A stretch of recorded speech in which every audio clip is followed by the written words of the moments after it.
उनका निदान कर सकें। तो आप लोगों के माइंड में ये बात क्लियर हो गई होगी, अंतर्राष्ट्रीय संगठन हम क्यों बनाते हैं, बनाने का क्या उद्देश्य है, ये बात आपके माइंड में क्लियर हो गई है। अब देखिए यहाँ पर इस चैप्टर में जो अंतर्राष्ट्रीय संगठन की बात की गई है, वहां पर संयुक्त राष्ट्र संघ की बात की गई है। मेनली यहाँ पर आज फोकस जो दिया गया है वो संयुक्त राष्ट्र संघ पर फोकस दिया गया है।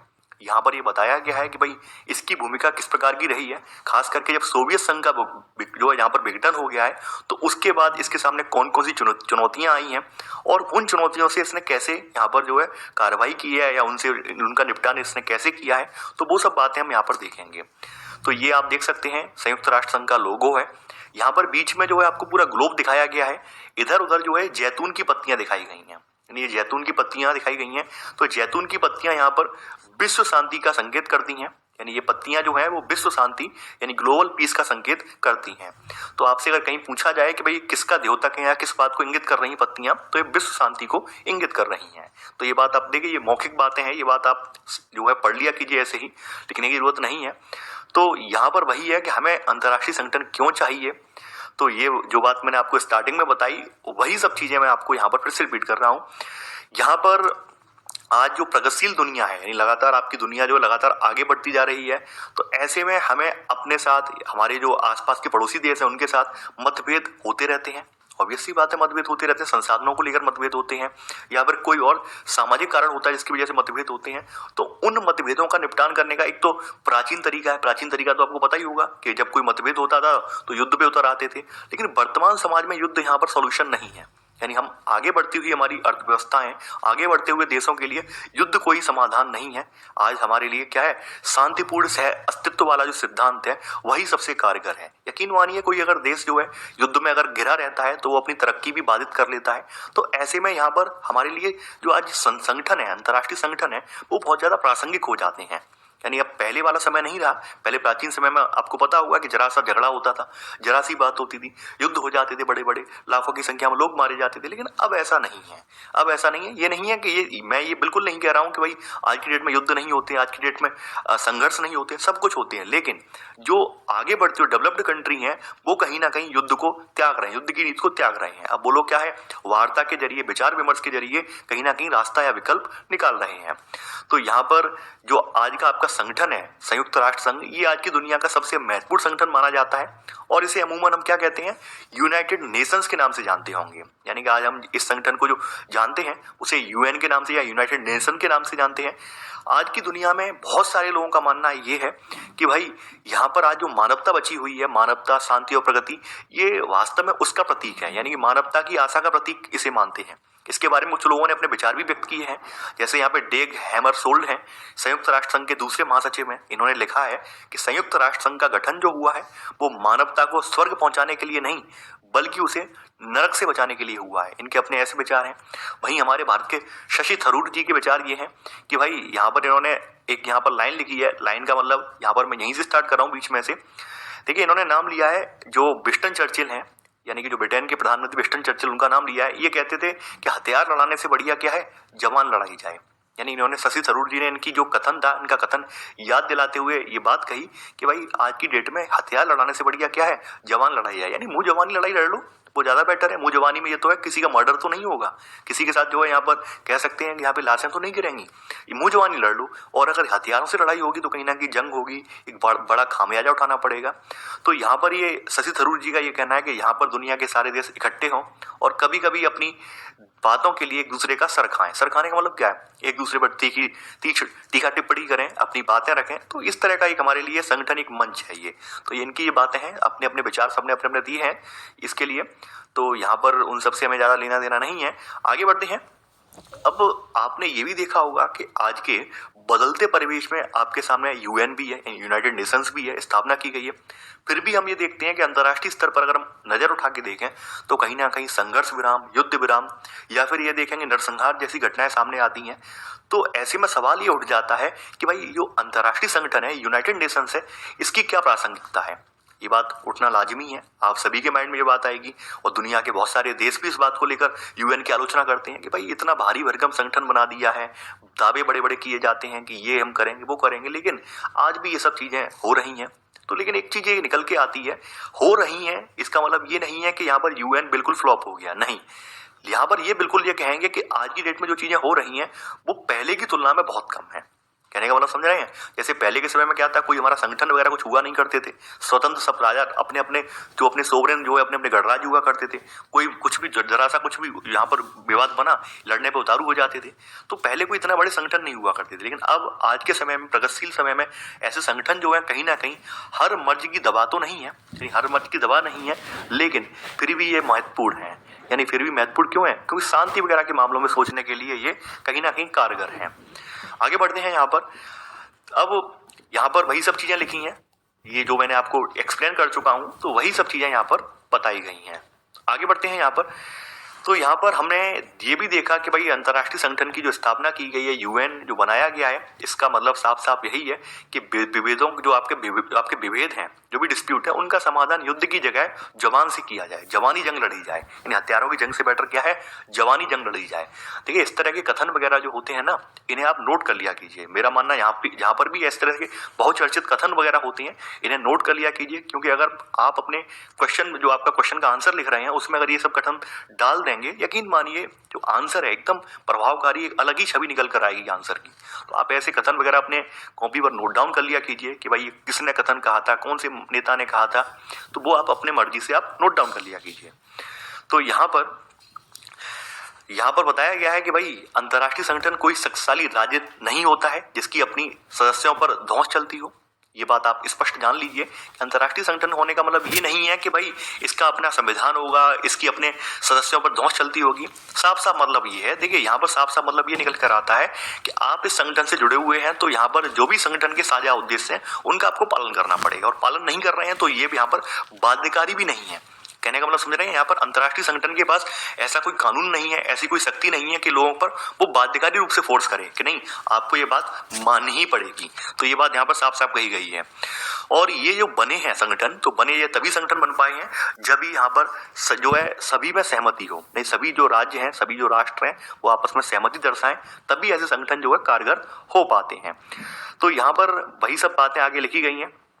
जैसे आज के समय में तमाम ऐसे मुद्दे हैं जिन पर हमें मिलजुल कर आगे बढ़ना है, जिन पर हमें मिलकर विचार विमर्श करना है। वो मुद्दे किसी एक देश को लेकर नहीं है। जैसे मान लेते हैं यहाँ पर एक मुद्दा है ग्लोबल वार्मिंग वाला, यानी जो वैश्विक तापमान में वृद्धि हो रही है, वो मुद्दा किसी एक देश को लेकर नहीं है, लगभग सभी देशों के सामने समस्या है। सभी को मालूम है ग्लोबल वार्मिंग के क्या असर पड़ रहे हैं। लगातार जो ग्रीन हाउस गैसेस हैं, तापमान जो है आपके पृथ्वी का टेम्परेचर बढ़ा रही है। तो टेम्परेचर बढ़ने से क्या होगा? हमारे ग्लेशियर पिघल रहे हैं, और ग्लेशियर पिघलने से इसका असर क्या बढ़ेगा? आपका समुद्र का जल स्तर है वो लगातार बढ़ रहा है। तो हमारे जो भी तटवर्ती इलाके हैं वो कहीं ना कहीं सन्निकट भविष्य में डूब जाएंगे। ये आपको अच्छे से पता है, सभी देशों को मालूम है। तो हम यहाँ पर ऐसे ही कुछ हमारे जो मुद्दे होते हैं, इन मुद्दों को लेकर हम यहाँ पर समाधान ढूंढते हैं, इन मुद्दों को लेकर हम विचार विमर्श करते हैं। ये अंतर्राष्ट्रीय संगठन की यहाँ पर भूमिका है।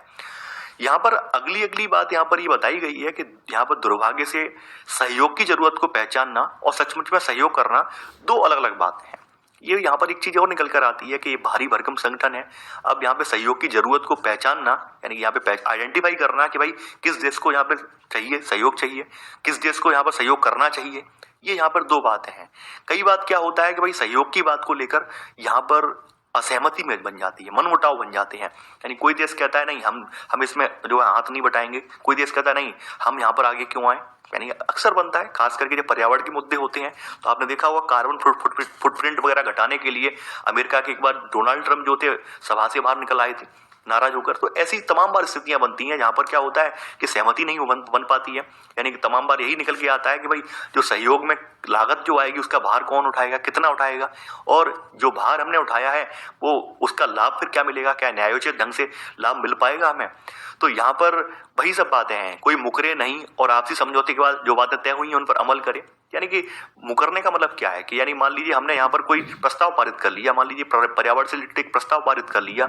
अब पर्यावरण में जो बड़े बड़े देश हैं वो तो अपनी मनमानी चला रहे हैं, छोटे देशों पे आपने थोप दिया कि आप लोगों को जो कार्बन फुटप्रिंट वगैरह ये कम करना है, अपने यहाँ कार्बन का उत्सर्जन कमी करनी है। और बड़े देश हैं जैसे चाइना हुआ, अमेरिका हुआ, ये मान नहीं रहे हैं। तो ऐसी प्रासंगिकता रह किस बात की जाएगी, क्या प्रासंगिकता रह जाएगी, इस प्रस्ताव की प्रासंगिकता क्या रह जाएगी। तो ये सब सोचने वाली बातें हैं। तो ये सब बातें यहाँ पर कही गई हैं कि भाई अंतर्राष्ट्रीय संगठन एक हद तक क्या कर सकता है, ये आपकी उपाय यानी सूचनाएं ये जुटाने में मदद कर सकता है और ये एक रूपरेखा भी दे सकता है ताकि सदस्य देशों में ये विश्वास बना रहे कि भाई यहाँ पर जो लाभ मिलेगा उसका जो भी यहाँ पर यानी मान लीजिए पर्यावरण को लेकर हम प्रतिबद्ध हो रहे हैं, पर्यावरण को लेकर हम कोई चीज का गठन कर रहे हैं या किसी चीज को प्रस्ताव को लेकर आ रहे हैं, अगर हम उस प्रस्ताव को अमल में लाएं, सभी देश मिलकर काम करें तो यकीन मानिए वहां पर उसका लाभ लगभग न्यायोचित रूप से हर सदस्य को मिलेगा। यानी कि अगर हम सभी सदस्यों ने उस शर्त को, उस प्रस्ताव का पालन पूरी तरह से किया है तो लाभ हर किसी को मिलेगा। ये बात आप सभी जानते हैं कि पर्यावरण ऐसा तो है नहीं कि पर्यावरण पर हम बाउंड्री लगा दें कि हम कोई दीवार खड़ी कर दें कि हमारे यहाँ प्रदूषण नहीं आएगा या हमारे यहाँ पर्यावरण का इम्पैक्ट नहीं पड़ेगा। हम ऐसा तो नहीं कर सकते हैं, पर्यावरण तो समूचे विश्व का जो है एक ही है। तो ऐसे में हमें साथ में खड़ा होना पड़ेगा, हमें साथ में यहाँ पे खड़ा होना पड़ेगा, पर्यावरण के खतरों को निपटने के लिए साथ में आना पड़ेगा, तभी उसका लाभ हम सभी को मिलेगा। और यकीन मानिए अगर ग्लोबल वार्मिंग बढ़ती गई और लगातार आपकी ग्लेशियर पिघलते गए तो आपके जितने भी तटवर्ती देश हैं उनके सामने एक विशाल संकट क्रिएट हो जाएगा। तो यहाँ पर वही सब बातें बार बार दोहराई गई हैं। अब यहाँ पर बात वही की गई है कि 1991 के बाद जो स्थिति परिवर्तित हुई है 1991 के बाद, अब यहाँ पर हमें क्या देखने को मिलता है। देखिए शीत युद्ध के बाद आपको पता होगा कि सोवियत संघ के साथ जो है शीत युद्ध समाप्त हो गया है और सोवियत संघ का विघटन हो गया है। तो सोवियत संघ के विघटन के बाद ऑब्वियस सी बात है अमेरिका पहले से ही ताकतवर था और अमेरिका अब यहाँ पर और ताकतवर हो गया है, यानी एक विजेता देश बनकर उभर आया है। और यहाँ पर वही बता रहे हैं कि यहाँ पर तमाम सरकारें हैं जिनको ये चिंता सता रही है कि अमेरिका की अगुवाई में पश्चिमी देश लगातार ताकतवर हो रहे हैं। ये बात सब जानते हैं, अमेरिका लगातार ताकतवर होता जा रहा है। तो यहाँ पर कुछ लोगों का मानना ये है कि भाई क्या जो यूनाइटेड नेशंस बनाया है, संयुक्त राष्ट्र संघ बनाया है, वो क्या अमेरिका की ताकत पर अंकुश लगा सकता है। ये बात सोचने वाली है, बिल्कुल सोचने वाली है कि अमेरिका लगातार हद से ज्यादा ताकतवर होता चला जा रहा है, बढ़ता चला जा रहा है, तो क्या संयुक्त राष्ट्र संघ इस पर अंकुश लगा पाएगा। ये बात हर सदस्य जानना चाहता है, हर सदस्य इसके बारे में चर्चा भी कर रहा है और कई बार यूएन में ये मुद्दा उठाया भी गया है। आगे बढ़ते हैं। अब संयुक्त राष्ट्र संघ का विकास कैसे हुआ है ये हम जानेंगे, यानी संयुक्त राष्ट्र संघ बना कैसे, इसकी रूपरेखा कैसे तैयार हुई वो हम यहाँ पर जानेंगे। देखिए प्रथम विश्व युद्ध जो आपका समाप्त हो गया वर्साई की संधि के साथ, तो उसके बाद ये महसूस किया जाने लगा कि दुनिया में ऐसा कोई संगठन होना चाहिए जो कि देशों के मध्य विवाद उत्पन्न हो रहे हों या फिर कोई भी अगर खींचतान मची हो तो वहां पर वो निष्कर्ष निकाले, एक सॉल्यूशन निकाले वहां पर। तो ऐसी वहां पर जरूरत महसूस होने लगी। तो उस जरूरत के परिणाम स्वरूप यहाँ पर क्या होता है, लीग ऑफ नेशंस का जन्म हुआ है। यानी 10 जनवरी 1920 को लीग ऑफ नेशंस की नींव पड़ती है यहाँ पर, 10 जनवरी 1920 को। यानी आप ये कह सकते हैं कि आपका यूएन का यहीं से विकास हुआ है, यानी संयुक्त राष्ट्र संघ की जो रूपरेखा है वो यहीं से तय हुई है। अब जो लीग ऑफ नेशंस बना है, लीग ऑफ नेशंस ने अपने काम भी किए हैं, अपने तमाम कामों में इसने जो आपके विवाद वगैरह थे, तमाम देशों के मध्य छोटे मोटे विवाद वगैरह थे, उनको निपटाया भी है।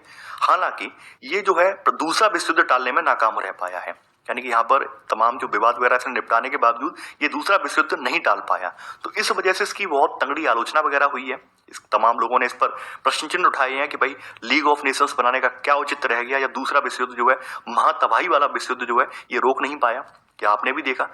तो लेकिन ऐसा नहीं है कि भाई यहाँ पर इसने जो उपाय किए, इसने जो काम किए वो बेकार थे, नहीं, ऐसा बिल्कुल भी नहीं है। क्योंकि इसने अपने जो बीच में जो काम किए हैं, तमाम देशों के मध्य तमाम विवाद बने हुए थे, जगह को लेकर, सीमाओं को रेखांकन को लेकर, उन विवादों का इसने निपटारा बहुत अच्छे तरीके से, शांतिपूर्ण तरीके से किया है। तो कहीं ना कहीं हम यहाँ पर देखते हैं कि लीग ऑफ नेशंस ने एक शुरुआती भूमिका निभाई है यूएन को तैयार करने में, यानी यूएन को तैयार करने में इसने प्रारंभिक नींव यहीं से पड़ी है, लीग ऑफ नेशंस के जरिए। या पहला पॉइंट यहाँ पर बना लेना ही है। आगे बढ़ते हैं। चाहे पास वाली ग्रोसरी स्टोर पर पे करना हो।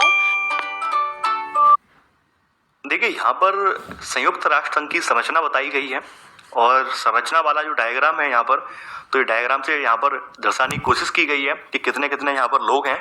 ये इस पर मैं लास्ट में आऊंगा, अभी नहीं आऊंगा यहाँ पर, इसमें मैं बाद में यहाँ पर इस पर चर्चा करूंगा। अभी हम पूरा जान लेते हैं कि कैसे यहाँ पर बना है ये। तो लीग ऑफ नेशंस के उत्तराधिकारी के रूप में आपका यूएन बना है, संयुक्त राष्ट्र संघ बना है। तो यहाँ पर कब स्थापित किया गया, 1945 में से स्थापित किया गया। यहाँ पर 51 देशों ने जो है इस पर जो है संयुक्त राष्ट्र संघ के घोषणा पत्र पर दस्तखत किए थे। तो इसके जरिए संगठन की यहाँ पर स्थापना हुई है। काम क्या था, इसका उद्देश्य क्या था? उद्देश्य इसका साफ साफ यही था कि भाई यहाँ पर जो अंतर्राष्ट्रीय झगड़े वगैरह हैं इनको देखना है और राष्ट्रों के बीच जो है हमें सहयोग को बढ़ाना है, सहयोग की राह को बढ़ाना है। यानी इसने शुरुआत से ही ये नीति अपनाई है कि जो भी अंतर्राष्ट्रीय मसले हैं, अंतर्राष्ट्रीय मुद्दे हैं, उन पर शांतिपूर्ण समाधान का तरीका खोजा जाए, शांतिपूर्ण तरीके से उनका समाधान निकाला जाए। यानी कि यहाँ पर ये जो संगठन है ये विभिन्न देशों के बीच झगड़ों को रोकने में कामयाब रहा है। तमाम जो झगड़े थे, यानी सामाजिक आर्थिक नीति को लेकर झगड़े थे या फिर कोई भी और झगड़े थे, उनको रोकने में यहाँ पर ये कामयाब भी रहा। इसकी जो मंशा थी, मंशा इसकी साफ साफ यही थी कि एक विश्व जो है हमें एक शांतिपूर्ण विश्व को बनाना है, सभी जहाँ पर आराम से रह सकें, मिलजुल कर रह सकें और सह जो है यहाँ पर अस्तित्व के साथ एक दूसरे का विकास में भी योगदान दें। तो ऐसी इसकी मंशा रही है। तो ये सब हम जानते हैं, पढ़ भी चुके हैं। अगला पॉइंट यहाँ पे बताया गया है कि भाई 2011 तक यहाँ पे कितने कैंडिडेट थे? 2011 तक यहाँ पर यूएन के सदस्य कितने थे? यहाँ पर 193 देश के सदस्य थे, जिनमें हर एक सदस्य की जो वोट वैल्यू है यहाँ पर एक वोट इसे हासिल है। लेकिन यहाँ पर एक सुरक्षा परिषद है। सुरक्षा परिषद में यहाँ पर दो तरह के कैंडिडेट हैं, स्थायी कैंडिडेट और अस्थायी कैंडिडेट। यानी टोटल सुरक्षा परिषद में 15 कैंडिडेट हैं, जिसमें 5 जो है परमानेंट है और 10 जो है अस्थायी हैं। 10 जो अस्थायी हैं इनका चुनाव हर 2 साल बाद होता है। इनके बारे में अभी हम देखेंगे। तो यहाँ पर अगला पॉइंट यहाँ पर आप लिख लेना कि इनकी सुरक्षा परिषद में 5 स्थायी सदस्य देश हैं। कौन कौन से हैं? अमेरिका, रूस, ब्रिटेन, फ्रांस और चीन। यहाँ पर 5 देश जो है ये यहाँ पर स्थायी सदस्य देश हैं और सबसे ज्यादा भूमिका कहीं ना कहीं इन्हीं देशों ने निभाई है। इन देशों को यहाँ पे शामिल करने का रीजन क्या रहा है? अगर देखा जाए तो दूसरे विश्व युद्ध के बाद अगर जो दूसरी दुनिया हम देखते हैं वहां पर, तो उस दुनिया में यहाँ पर ये देश सबसे ज्यादा ताकतवर यही देश थे उस समय। तो इस वजह से इसे जो है स्थायी परिषद के रूप में से शामिल किया गया है। तो यहाँ पर ये बात आपने नोट कर ली होगी। अब बात करते हैं, आगे बढ़ते हैं। यहाँ पर देखिए, संयुक्त राष्ट्र संघ के एक महासचिव होते हैं। अभी आपके जो वर्तमान में प्रमुख जो हैं वो एंटोनियो गुटेरेस हैं। इनके बारे में आप जानते होंगे। यानी इनका सार्वजनिक चेहरा जो होता है वो इनका जो प्रतिनिधि होता है महासचिव के रूप में जाना जाता है। अगला पॉइंट आप नोट कर लेना, अगला पॉइंट आपका यही है। ये संयुक्त राष्ट्र संघ का सार्वजनिक चेहरा और उसका प्रधान कौन है? यहाँ पर ये होते हैं आपके प्रतिनिधि, महासचिव होता है। और वर्तमान में कौन है यहाँ पर? एंटोनियो गुटेरेस है यहाँ पर। यानी कि ये इनके 9वें महासचिव हैं। इन्होंने अपना जो कार्यकाल इन्होंने संभाला है आपका 1 जनवरी 2017 से कार्यकाल संभाला है। इससे पहले ये कहाँ से बिलोंग करते थे इनका इतिहास दिया गया है। देखिए, इसे लिखने की जरूरत नहीं है, लेकिन इतना आपको पता होना चाहिए ये कहाँ से आते हैं। ये पुर्तगाल के प्रधानमंत्री रह चुके हैं। इसके अलावा ये 2005 से लेकर 2015 तक यूनाइटेड नेशंस हाई कमीशन के यहाँ पर रिफ्यूजी में रह चुके हैं ये। तो इनका थोड़ा सा यहाँ पर परिचय हुआ।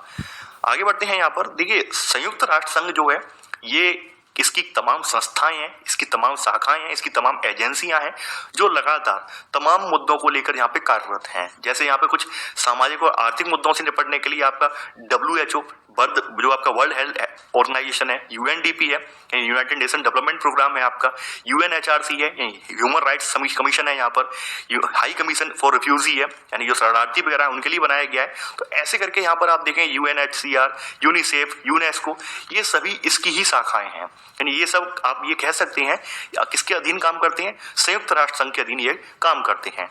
तो यहाँ पर आप अगला पॉइंट यहाँ पर लिख लेना कि भाई इसकी कई शाखाएं और एजेंसियां हैं। तो यहाँ पर इसमें सब पॉइंट, सामाजिक और आर्थिक मुद्दों से निपटने के लिए कई एजेंसियां हैं जिनमें आपका WHO, UNDP, UNHRC, UNHCR, UNESCO, इसके अलावा यूनिसेफ, ये शामिल हैं। शॉर्ट में लिख लेना, आप इन सब के नाम डिटेल में जानते हैं। तो ये तो आपने जान लिया कि इनकी तमाम शाखाएं हैं। अब थोड़ा सा यहाँ पर हम यहाँ पर आते हैं, जो अभी आपको मैंने बोला लास्ट में बताऊंगा। इसकी प्रमुख संरचना देख लेते हैं। देखिए, यहाँ पर इसकी संरचना की अगर हम बात करें, यहाँ पर 15 सदस्य हैं इसके, 5 स्थायी हैं। 5 स्थायी में चीन, फ्रांस, रूस, ब्रिटेन, अमेरिका है, जिनके पास वीटो पावर है, यानी निषेधाधिकार पावर है। किसी चीज को लेकर ये मनाही कर सकते हैं। इनका वोट यहाँ पर अहम मत रखता है। वहीं जो 10 अस्थायी सदस्य हैं, इनका चुनाव जो है हर 2 साल बाद होता है, 2 वर्षों के लिए होता है। और यहाँ पर निर्णय जो है वो सभी सदस्यों पर बाध्यकारी होता है। ठीक है। अब जैसे इनके सहायक निकाय वगैरह भी हैं, यहाँ पर सैन्य समिति, ये सब चीजें बनी हुई हैं। इनके संबद्ध संगठन वगैरह हैं, जैसे अंतर्राष्ट्रीय आणविक ऊर्जा संगठन वगैरह है, जो कि विश्व भर में परमाणु ऊर्जा का कहीं गलत इस्तेमाल तो नहीं हो रहा है, इसके लिए कार्यरत है, इसको देखता है। इनके कार्यक्रम और कोष हैं, जैसे अंकटाड हुआ, यूएनईपी हुआ, यानी जो आपका पर्यावरण कार्यक्रम वो हुआ, यूएनडीपी हुआ, यूनिसेफ हुआ, यूएनएफपीए हुआ, यूएनएचसीआर हुआ, डब्ल्यूएफपी हुआ, विश्व खाद्य संगठन जो कार्यक्रम है वो भी इनके ही है, ठीक है। कार्यक्रम और कोष इन्हीं में आ जाता है। अब यहाँ पर देखिए कुछ इनके क्षेत्रीय संगठन वगैरह भी हैं, इसमें शामिल हैं, ये सब बताया गया है यहाँ पर सभी इनके संगठन ही हैं, यहाँ पे संगठनों का ही जिक्र किया गया है। अगर देखा जाए सबसे इंपॉर्टेंट बात यह है आम सभा की बात करते हैं। देखिए आम सभा में इनके 193 सदस्यों के प्रतिनिधि हैं और सभी को यहाँ पे एक समान मत मिला हुआ है, लेकिन प्रमुख निर्णयों के लिए 2/3 और बाकी में सामान्य बहुमत की यहाँ पर जरूरत होती है। प्रमुख निर्णय जो लिए जाते हैं वो 2/3 के आधार पर और सामान्य बहुमत की यहाँ पे जरूरत होती है। यहाँ पर सबसे इंपॉर्टेंट बात यह है सुरक्षा परिषद वालों का जो है यहाँ पर वोट वैल्यू वो हमेशा उनका ज्यादा रहता है, उनके निषेधाधिकार की ताकत जो है यहाँ पर ज्यादा रखी गई है। इनका एक यहाँ पर इनका जो अंतर्राष्ट्रीय न्यायालय भी इससे संबद्ध है, जो कि नीदरलैंड के हेग में स्थित है, ये आपको पता होगा, जिसमें 15 न्यायाधीश होते हैं और इनका चुनाव जो है 9 वर्षों के लिए किया जाता है, ठीक है। और ये बताया गया कि भाई यहाँ पर कैसे किया जाता है वो आपने देख लिया। आगे बढ़ते हैं, सचिवालय वगैरह भी है इनका, ये सब चीजें हमने देख ली यहाँ पर। हाँ, ये एक न्यासिता परिषद हुआ करती थी इनकी। न्यासिता परिषद का मतलब ये है एक ट्रस्ट टेरिटरी थी, एक ट्रस्टीशिप वाला प्रोग्राम था जो कि 1994 से ये स्थगित कर दिया गया है। देखिए यहाँ पर इसे डिटेल में लिखना कोई इंपॉर्टेंट नहीं है, केवल आपको जानना था वो आपने यहाँ पर एक जान लिया। इसके संगठन वगैरह कौन कौन से हैं, आनुषंगिक इकाइयां कौन कौन सी हैं, वो आप यहाँ पर एक बार सरसरी नजर करके देख लेना।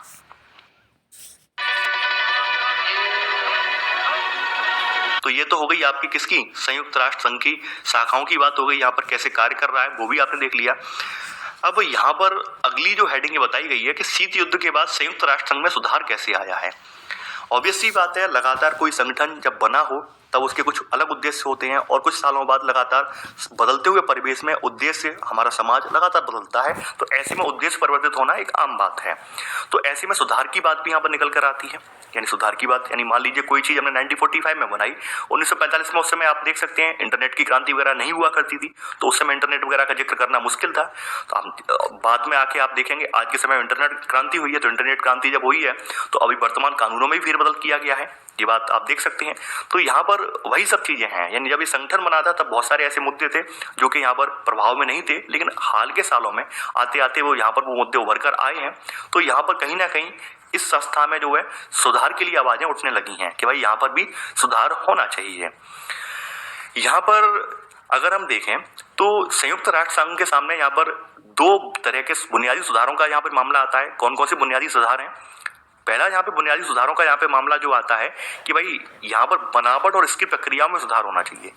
यानी काफी सारे लोग इसकी जो बनावट है, यहाँ पर खास करके जो स्थायी कैंडिडेट रखे गए हैं, स्थायी सदस्य देश रखे गए हैं, उनको लेकर लगातार देश आलोचना करते हैं। इनका मानना यह है कि यहाँ पर स्थायी सदस्य देश जो हैं उन्हें कहीं ना कहीं हद से ज्यादा पावर दी गई है। हद से ज्यादा पावर देने की वजह से वो लगातार अपनी पावर का दुरुपयोग करते हैं और कहीं ना कहीं यूएन जो है वो उन देशों पर अंकुश नहीं लगा पा रहा है, उन देशों पर अंकुश लगाने में असमर्थ है। तो इस तरह की यहाँ पर ये बात की जाती है कि भाई जो आपकी यहाँ संगठन की बनावट है उसमें सुधार किया जाए, या तो वहाँ पर और कैंडिडेट बढ़ाए जाए, स्थायी कैंडिडेट वगैरह और बढ़ाए जाए, या फिर यहाँ पर जो स्थायी पावर है उसका कुछ और समाधान निकाला जाए।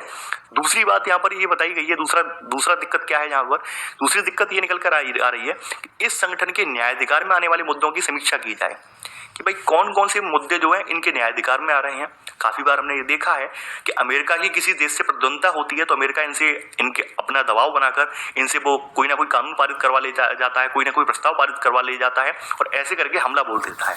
आपने देखा होगा कि अमेरिका की अपनी पर्सनल रंजिश थी इराक के साथ, लेकिन उसने क्या हुआ, यूएन पर दबाव डाला कि ये हो रहा है वो हो रहा है, चलो अटैक करते हैं। देशों ने अटैक कर दिया, वहां पर अमेरिका का खुद का स्वार्थ था। तो यहाँ पर वही सब बातें यहाँ पे पूछी जा रही हैं कि भाई इस संगठन के न्यायाधिकार में आने वाले मुद्दों की समीक्षा की जाएगी। कौन कौन से मुद्दे इसके न्यायाधिकार में आ रहे हैं? कहीं ऐसा तो नहीं है कि किसी एक देश के दबाव में आकर अपने डिसीजन ले रहा हो, किसी एक देश के दबाव में आकर अपनी कार्यवाहियों को संचालित कर रहा हो।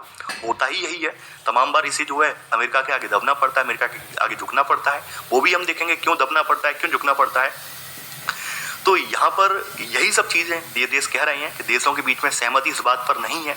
इसके लिए दरअसल ठीक करना क्या है, कैसे करना है और कब करना है, ये लगातार ये मुद्दे तो लगातार उठ रहे हैं, लेकिन यहाँ पर सबसे इंपॉर्टेंट बात ये है कैसे सही किया जाए, कब किया जाए, और ये सब चीज़ों को लेकर सहमति नहीं बन पाई है। यहाँ पर अगली बहस जो है यहाँ पर आप देखेंगे सुरक्षा परिषद को लेकर, सुरक्षा परिषद में यहाँ पर जो कामकाज है इसको लेकर है, यानी खास करके मैंने जो बताया स्थायी और अस्थायी वाला मुद्दा जो है, ये मुद्दा यहाँ पर लगातार जो है गर्म होता है। क्यों गर्म होता है? क्योंकि लोगों का मानना ये है कि स्थायी परिषद है, स्थायी परिषद में आपके जितने भी महाद्वीप हैं इनकी पूरी तरह से नुमाइंदगी नहीं हो पाई है। यहाँ पे बताया गया है ना तो एशिया की पूरी तरह से हो पाई है, अफ्रीका महाद्वीप की नहीं हो पाई है, दक्षिण अमेरिकी देश है इनकी नुमाइंदगी यहाँ पर नहीं हो पाई है। इनको स्थायी सुरक्षा परिषद में शामिल करने के लिए बात लगातार उठती रहती है। इसके अलावा यहाँ पर अमेरिका और पश्चिमी देश संयुक्त राष्ट्र संघ के बजट से जुड़ी जो प्रक्रिया है और इसकी प्रशासन है, इसमें सुधार चाहते हैं।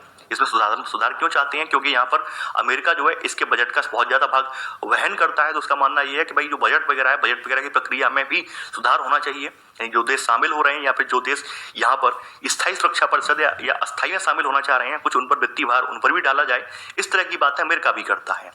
तो देखिए ये तमाम तरह की बातें हैं, विवाद हैं, तो वो विवाद आप देख रहे हैं। यहाँ पर आगे बढ़ते हैं। यहाँ पर बताया गया है कि यह संगठन लगातार किसके लिए? शांति के लिए, सुरक्षा के लिए, इनसे जुड़े प्रभावशाली मामले वगैरह जो हैं ये इन सब चीजों के लिए भूमिका निभाता है। लेकिन यहाँ पर कुछ लोगों की इच्छा ये है कि यह संगठन अपने को विकास के, मानवीय या भलाई के कामों में लगाए, यानी शांति वगैरह, सुरक्षा वगैरह के मिश्रणों से ज्यादा यहाँ पे इंपॉर्टेंट क्या है? यहाँ पर मानव स्वास्थ्य के काम हो, मानवीय कल्याण के काम हो, जैसे स्वास्थ्य पर ध्यान दे, शिक्षा पर ध्यान दे, पर्यावरण पर ध्यान दे। तो इसका कहना लगातार यहाँ पर ये है कि हमने जो अपनी शाखाएं बनाई हैं वो हमारे लिए यहाँ पर प्रतिबद्ध हैं, इस पर कार्य करने के लिए प्रतिबद्ध हैं। और कहीं ना कहीं इसकी बात सही भी है, यानी इसका कहना, इनका रिप्लाई इसका ये है यूएन का, इनका ये कहना है कि तमाम जो हमने शाखाएं बनाई हैं, स्वास्थ्य के लिए बनाया हो, WHO बनाया हो, शिक्षा के लिए बनाया हो, यानी यूनिसेफ वगैरह बनाया हो, UNDP वगैरह बनाया हो, या फिर UNHCR वगैरह बनाया हो, तो हमने बनाया क्यों है? ये इस तरह का जवाब जो संयुक्त राष्ट्र संघ का है। ठीक है, अब यहाँ पर कुछ इंपॉर्टेंट और फैक्ट हैं। यहाँ पर उन लोगों के नाम दिए गए हैं जो संयुक्त राष्ट्र संघ के महासचिव रह चुके हैं। सबसे इंपॉर्टेंट जो क्वेश्चन आपका पहला पूछा जाता है, मैं यहाँ पर आपको देखिए ये नोट में खुद लिखने लायक चीजें हैं और मैं यहाँ पर केवल इंगित करता जा रहा हूँ और आप लिखते जाना।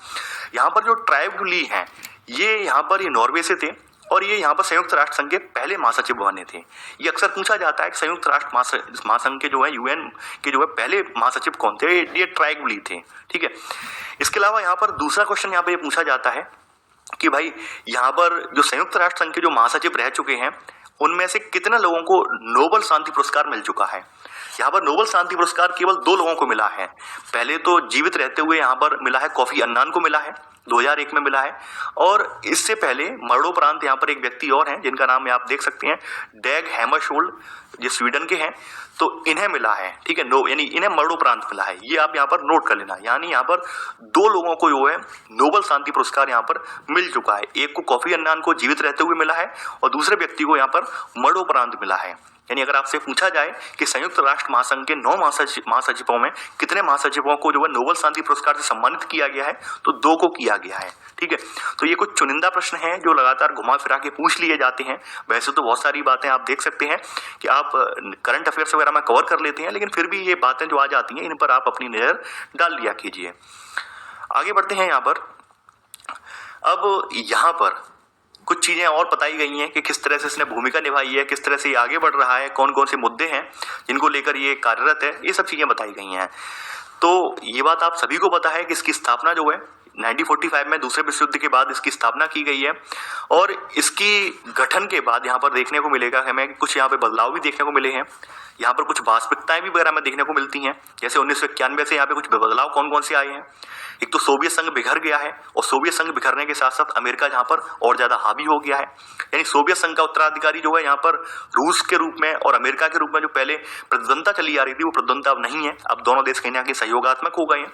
आपने देखा था शीत युद्ध के दौरान जो सोवियत संघ की अगुवाई कर रहा था रूस, तो अब सोवियत संघ के बिखराव के बाद रूस और अमेरिका अब जो ठंडे बस्ते में चले गए हैं। अब दोनों देश कहीं ना कहीं मिलजुल कर काम कर रहे हैं।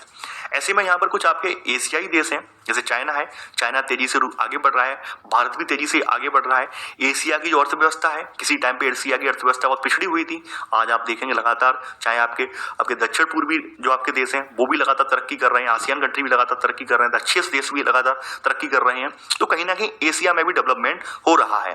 तमाम ऐसे देश जो हैं, नए नए देश जो हैं, आप देख रहे हैं, ये लोग यही तो डिमांड कर रहे हैं, यानी कि एशिया वाले देश यही तो डिमांड कर रहे हैं कि पहले की बात मान लीजिए, पहले उस समय जब बना था संगठन यूएन, उस समय हम मानते हैं हमारे यहाँ आज़ादी के लिए संघर्ष चल रहा था, लेकिन अब हम आगे जब बढ़ चुके हैं तो कहीं ना कहीं हमें भी बस स्थायी रूप से शामिल किया जाए, इस तरह की मांगें उठ रही हैं। इन सब के बावजूद कुछ चुनौतियां भी सामने निकल कर आई हैं, जैसे जनसंहार, गृह युद्ध, जातीय संघर्ष, आतंकवाद, परमाणविक प्रसार। आपने देखा होगा लगातार परमाणु ताकतें बढ़ती चली जा रही हैं, जलवायु परिवर्तन वगैरह है, पर्यावरण को हानि वगैरह है, ये सब मुद्दे वगैरह हैं। तो ये सब मुद्दे जब हैं तो ये एक बात यहाँ पे सोचने को मजबूर करते हैं कि भाई यहाँ पर क्या संयुक्त राष्ट्र संघ का इन सब के लिए होना पर्याप्त है। यहाँ पर यह भी निकल कर आता है कि भाई कि क्या संयुक्त राष्ट्र संघ सक्षम है, ये सब जो मुद्दे सामने हैं, ये सब चुनौतियां जो सामने हैं, इनसे निपटने के लिए सक्षम है, इसे क्या करना चाहिए, कैसे करना चाहिए, ये भी यहाँ इंपॉर्टेंट है। भाई कैसे करे, क्या करे, कैसे होना चाहिए, ये सब प्रश्न जो है लगातार इनके जवाब ढूंढना कहीं ना कहीं व्यवहारिक भी है। और यहाँ पर तमाम जो लोग हैं लगातार जो इसकी पैरवी कर रहे हैं, वो इनके लिए व्यवहारिक और संतोषजनक उत्तर ढूंढने के लिए कोशिश भी कर रहे हैं। ठीक है, तो ये सब बातें यहाँ बताई गई हैं। देखिए आपको मैं एक बात और बता दूं, यहाँ पर जो नोट करने लायक होगा वही नोट करवाऊंगा मैं, सब कुछ नोट नहीं करवाने वाला, क्योंकि यहाँ पर मौखिक रूप से बहुत सारे क्वेश्चन पुटअप किए गए हैं ताकि आपका जो चिंतन स्तर है वो बढ़ सके, चिंतन स्तर जो है ब्रॉड लेवल पर जा सके। तो यहाँ पर लगातार वही प्रश्न पूछे गए हैं और प्रश्नों के उत्तर देकर आपको संतुष्ट करने की कोशिश की गई है। अब यहाँ पर प्रक्रियाओं और ढांचे में सुधार, कि भाई प्रक्रिया और ढांचे में सुधार आना चाहिए। देखिए जब यहाँ पर हम देखेंगे, जब सोवियत संघ का विघटन हो गया, सोवियत संघ के विघटन के बावजूद आपने ऊपर देखा कि किस तरह से एशियाई देश जैसे हैं, चाइना है, चाइना है, भारत है, लगातार उभर कर सामने आ रहे हैं। अगर देखा जाए तो चाइना आबादी के मामले में, पॉपुलेशन के मामले में पहला नंबर पर है और भारत जो है सेकंड नंबर पर है। तो ऐसे में इन दो देशों, यानी कि आप देखेंगे चाइना को शामिल कर लिया गया है, अब भारत इसमें शामिल नहीं है, तो कायदा तो ये कहता है भारत को भी शामिल किया जाए, भाई पॉपुलेशन के हिसाब से आगे बढ़ रहा है। तो यहाँ पर वही बताया गया है कि भाई कि सुधार होने चाहिए, ये सब लोग चाह रहे हैं, इन सवाल पर व्यापक सहमति है, लेकिन सुधार कैसे किया जाए ये मामला बड़ा कठिन है। ये सब लोगों को मालूम सुधार बिल्कुल होना चाहिए, सब लोग चाहते हैं कि यूनाइटेड नेशंस में सुधार होना चाहिए, बिल्कुल होना चाहिए, क्योंकि समय की मांग है, लेकिन कैसे किया जाए सुधार के लिए, कौन हामी भरेगा, कौन आगे आएगा, ये इस बात को लेकर कहीं ना कहीं मामला कटाई में पड़ जाता है। तो यहाँ पर सबसे पहली बार 1992 में एक संयुक्त राष्ट्र संघ की एक आम सभा में प्रस्ताव कुछ स्वीकृत हुए और इस प्रस्ताव में यहाँ पर 3 शिकायतें निकल कर आई हैं। 3 शिकायतें कौन कौन सी निकल कर आई हैं, यानी यहाँ पर 3 शिकायतों, पहला शिकायत यहाँ पर लोगों ने ये की है, सदस्य देशों ने, कि सुरक्षा परिषद अब राजनीतिक वास्तविकताओं की नुमाइंदगी नहीं करती है। ऐसा इन्होंने क्यों किया कहा है? ऐसा इन्होंने इसलिए कहा है कि ये जो सुरक्षा परिषद में स्थायी सदस्य देश हैं, ये केवल अपने हितों को देख रहे हैं, राजनीतिक वास्तविकताओं को नहीं देख रहे हैं।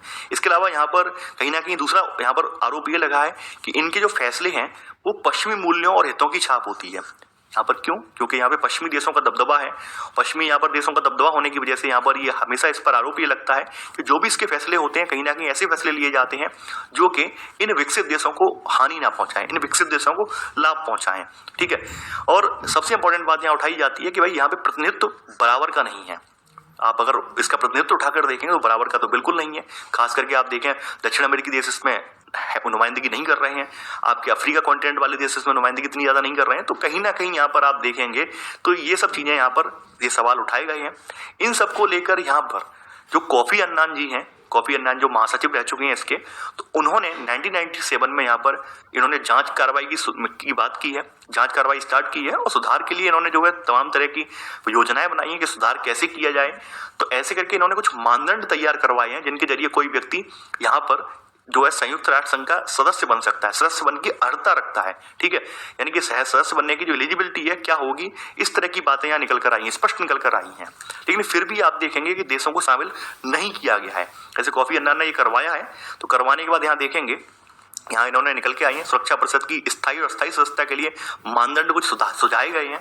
जैसे सबसे इंपॉर्टेंट बात है कि बड़ी आर्थिक ताकत हो, जीडीपी दुनिया भर में जीडीपी की रैंकिंग के हिसाब से बड़ा देश हो, बड़ी सैन्य ताकत हो, इसके अलावा जो यूएन है इसमें इसके बजट में योगदान करने वाला देश हो, आबादी के लिहाज से बड़ा राष्ट्र हो, यानी अगर हम भारत की स्थिति देखें तो भारत कहीं ना कहीं बड़ी आर्थिक ताकत भी है, सैन्य ताकत भी हमारी सबसे बड़ी है दुनिया में।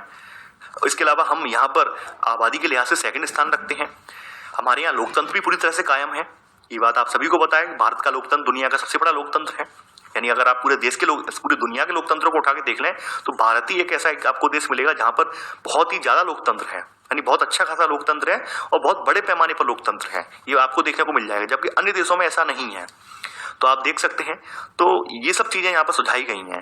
तो यहाँ पर इसके अलावा एक बात और कही गई कि यह देश ऐसा हो कि अपना भूगोल, अर्थव्यवस्था और संस्कृति के लिहाज से विश्व की विविधता की नुमाइंदगी करता हो। यानी कहने का मतलब क्या है कि किसी देश के पास विविधता मौजूद हो। तो हमारे यहाँ आप सभी को बताया कि हमारे यहाँ विविधताओं में एकता वाला देश है, यानी हम लगभग ये सारी अहर्ताएं पूरी कर रहे हैं, ये सारी एलिजिबिलिटी, इस एलिजिबिलिटी के क्राइटेरिया को पूरा कर रहे हैं, लेकिन फिर भी हमें कुछ देश शामिल इसमें नहीं होने दे रहे हैं। खास करके चाइना ने, आपने देखा होगा कि स्थायी सदस्यता में शामिल करने के लिए चाइना ने लगातार हमारा भारत का विरोध किया है। यानी चाइना ये आरोप लगाता है कि भारत का जो मतभेद है पाकिस्तान के साथ चल रहा है, तो इस वजह से इसे शामिल नहीं करना चाहिए, इसने अपना कश्मीर वाला इश्यू सॉल्व आउट नहीं किया है, आपने देखा होगा। तो कहीं ना कहीं अगर इस हिसाब से अगर देखा जाए एलिजिबिलिटी क्राइटेरिया के हिसाब से, तो हम वो एलिजिबिलिटी पूरी कर रहे हैं, अर्थात अपनी भारत हमारी पूरी कर रहा है। अब यहाँ पर कुछ चीजें बताई गई हैं कि संयुक्त राष्ट्र संघ का सालाना बजट कितना है और सबसे ज्यादा योगदान देने वाले देश यहाँ पर कौन कौन से हैं। बजट की बात करें, सबसे ज्यादा यहाँ पर यूएस देता है, यानी संयुक्त राष्ट्र संघ यूएसए दे रहा है, संयुक्त राष्ट्र अमेरिका दे रहा है, 22% का योगदान है। उसके बाद चाइना का योगदान है 12% का है, जापान का है, जर्मनी का है, यूके और 6वें नंबर पर फ्रांस है।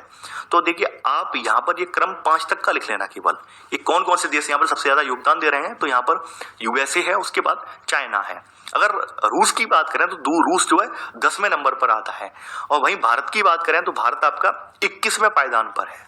ये आपकी हाल की ही 2019 की रिपोर्ट है, हो सकता है 2020 में रिपोर्ट आए, चेंज हो जाए, लेकिन 2019 की जो रिपोर्ट है वो रिपोर्ट आपके सामने है। आपने यहाँ पर ये चीज रिपोर्ट जो है नोट के रूप में लिख ली होगी। आगे बढ़ते हैं। अब यहाँ पर वही सब चीजें दोहराई गई हैं कि स्पष्ट है कि भाई कुछ मानदंड वैध हैं, कुछ मानदंडों को लेकर यहाँ पर मतभेद है। सरकारें अपने अपने हित और महत्वाकांक्षाओं के लिहाज से कुछ कसौटियों को फायदेमंद तो कुछ को नुकसानदेह मानती हैं, हर सरकार मानती है। ऑब्वियस सी बात है, यानी आप खुद सोचिए अमेरिका जैसा देश जिसके हाथ में अपार शक्ति हो, तो वो ये क्यों चाहेगा कि हमारी शक्तियों को रोकने के लिए कुछ यहाँ पर फेरबदल किया जाए। वो तो कुछ नहीं चाहेगा, वो तो यही चाहेगा कि हमारी शक्तियां जो यथावत हैं वैसी बनी रहें, हम अपनी मनमानी चला रहे हैं वैसी मनमानी चलाएं। तो यहाँ पर कुछ चीजें वही निकल कर आई हैं कि सुरक्षा परिषद की सदस्यता के लिए किसी देश की अर्थव्यवस्था कितनी बड़ी होनी चाहिए, कितनी सैन्य ताकत होनी चाहिए, ये सब प्रश्न पूछे गए हैं, लगातार पूछे गए। भारत जैसे देशों ने प्रश्न उठाए हैं। कोई देश विश्व में यहाँ पे बड़ी भूमिका निभाने की कोशिश कर रहा है तो उसकी जनसंख्या कितनी बड़ी हो, ये उसके लिए बाधक है या सहायक है, ये प्रश्न पूछे गए हैं। सवाल ये भी पूछा गया है कि क्या ये देश परिषद के सदस्य के रूप में प्रभावकारी होंगे, यानी ये परिषद के सदस्य जो आप बनाने की बात कर रहे हो क्या ये प्रभावकारी हो पाएंगे।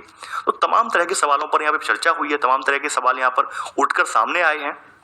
जैसे यहाँ पर कहा गया है कि भाई भौगोलिक दृष्टि से बराबरी की अगर बात कर रहे हैं तो आप अगर देखें तो आपने एशिया, अफ्रीका, लैटिन अमेरिकी देश, कैरिबियाई द्वीप समूह, तो यहाँ पर इनके लिए भी एक सीट आरक्षित करी जाएगी। अब नहीं की गई है, अभी तक तो इसमें आरक्षित नहीं